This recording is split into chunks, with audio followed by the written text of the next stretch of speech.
ಬಾಲರವರು ಉಪಸ್ಥಿತರಿದ್ದಾರೆ. ಅವರಿಗೂ ಶಾಲಾ ಪರವಾಗಿ ಆತ್ಮೀಯವಾದಂತಹ ಸ್ವಾಗತವನ್ನು ಕೋರುತ್ತೇನೆ.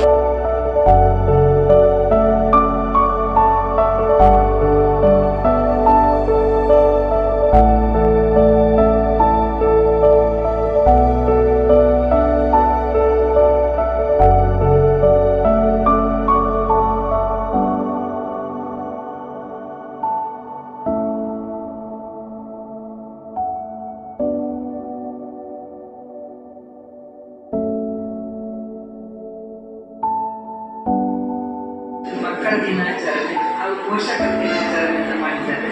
ಅದು ಈ ಶಾಲೆಯಲ್ಲಿ ಎಷ್ಟು ಪೋಷಕರು ಹೆಚ್ಚಿಗೆ ಬಂದಷ್ಟು ಒಳ್ಳೆ ವಿದ್ಯಾಭ್ಯಾಸ ಕೊಡ್ತಾರೆ. ಶಾಲೆಯಲ್ಲಿ ಎಲ್ಲ ಟೀಚರ್ನವರೆಲ್ಲ ಚಂದ ಮಾಡಿ ಕಲಿಸ್ತಾರೆ. ಒಳ್ಳೆಯ ದಿನ ಮಕ್ಕಳ ದಿನಾಚರಣೆ ಒಂದು ಆಚರಣೆ ಮಾಡುವಂಥ ಒಂದು ಸುಸಂದರ್ಭ. ಹಾಗೆಯೇ ನಮ್ಮ ಮೊದಲನೇ ಪ್ರಧಾನಿಯಾಗಿರುವ ಜವಾಹರ್ಲಾಲ್ ನೆಹರು ಅವರ ಹುಟ್ಟುಹಬ್ಬ ಕೂಡ. ಈ ವರ್ಷ ಸರ್ಕಾರ ಒಂದು ಹೊಸ ಯೋಜನೆ ತಂದಿದೆ. ಇವತ್ತು ಮಹಾಪೋಷಕರ ಸಭೆಯನ್ನು ಆಯೋಜನೆ ಮಾಡಿ ಆ ಶಾಲೆಗಳು, ಸರ್ಕಾರಿ ಶಾಲೆಗಳಲ್ಲಿ ಏನೆಲ್ಲ ಸೌಲಭ್ಯಗಳಿದೆ, ಆಮೇಲೆ ಅಲ್ಲಿ ಸರ್ಕಾರಿ ಶಾಲೆಯ ಶಿಕ್ಷಣ ವ್ಯವಸ್ಥೆ ಹೇಗೆ ಮಕ್ಕಳನ್ನು ಜೋಪಾನ ಮಾಡಿ ಶಿಕ್ಷಣ ಕೊಡ್ತಾರೆ. ಆದರೆ ನಮಗೆ ಸಂಸ್ಕಾರಯುತವಾದ ಶಿಕ್ಷಣ ಬೇಕು. ಸಂಸ್ಕಾರ ಇಲ್ಲದಿದ್ದರೆ ಶಿಕ್ಷಣ ತುಂಬ ವ್ಯಕ್ತ ಅನಿಸುತ್ತೆ. ನೀವು ಈಗಾಗಲೇ ಸಮಾಜದಲ್ಲಿ ಆಗಿರುವಂತಹ ಬದಲಾವಣೆಗಳ ನೋಡ್ತಾ ಇದ್ದೇನೆ.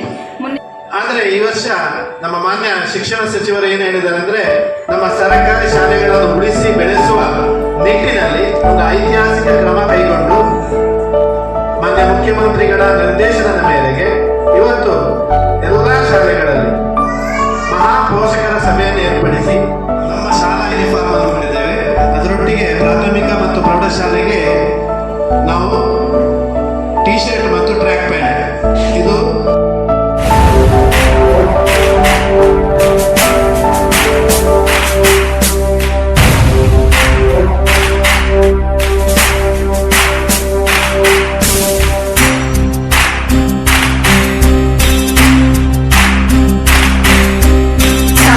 ತೋರಿದ ನಿಮಗೆಲ್ಲ ಸಾವಿರ ಸಾವಿರ ಚಪ್ಪಾಳೆ. ನಾಡಿನ ಕೀರ್ತಿಯ ಬೆಳಗಿಸಿದ ನಿಮಗಿದು ಹೆಮ್ಮೆಯ ಚಪ್ಪಾಳೆ. ಚಪ್ಪಾಳೆ ಚಪ್ಪಾಳೆ ಚಪ್ಪಾಳೆ ಚಪ್ಪಾಳೆ ಚಪ್ಪಾಳೆ ಚಪ್ಪಾಳೆ ಚಪ್ಪಾಳೆ ಚಪ್ಪಾಳೆ.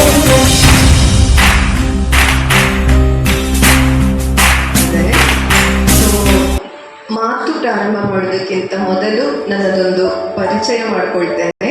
ನನ್ನ ಹೆಸರು ಪ್ರಿಯಾ.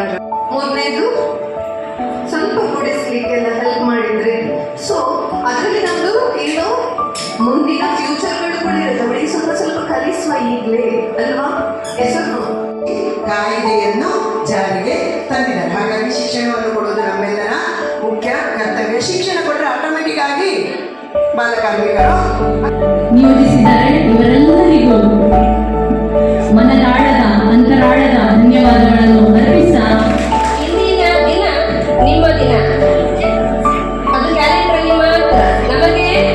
ನಿಮಗೆ ಪ್ರತಿದಿನವೂ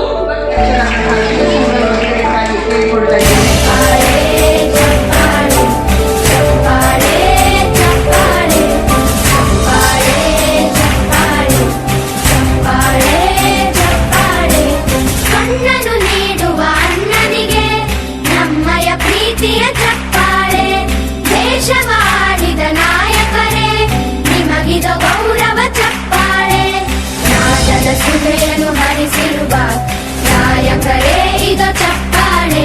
ಧೈರ್ಯ ಶೌರ್ಯವ ಮೆರೆದಿರುವ ವೀರ ವನಿತೆ